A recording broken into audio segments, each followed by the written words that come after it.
Dostlar,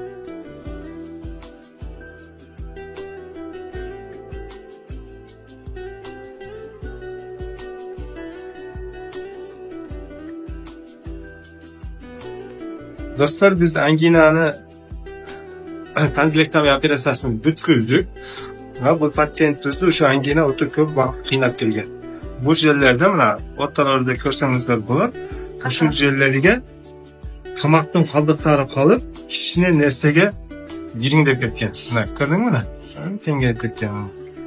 Har bir jellar mana kengayib ketganda lakon deb qo'yadi, lakonlari mana kengayib ketgan. Bu tomoqning qoldiqlari pastdan shu jellarda bak ketgan. Mana da ko'rsatsangiz bo'ladi.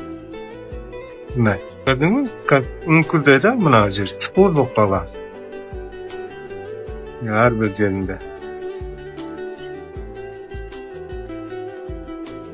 Angina dili o'ta cho'ng. O'zi normada buning 3dan biri bor angina. Bu cho'ngib ketgan angina o'zini funksiyasini aqtara olmaydi. Shunday do'stlar. Ham burun orqasini yetini dili oldi. Dili o'ta cho'ng ekan, yetti yordam bilan oldi. Xudoy buyursa patsientimiz ham son demab qoladi. Deb qo'ng'iroq taqdi. Tag'in bir patsientimizni Xudoy buyursa ayıqtirdik.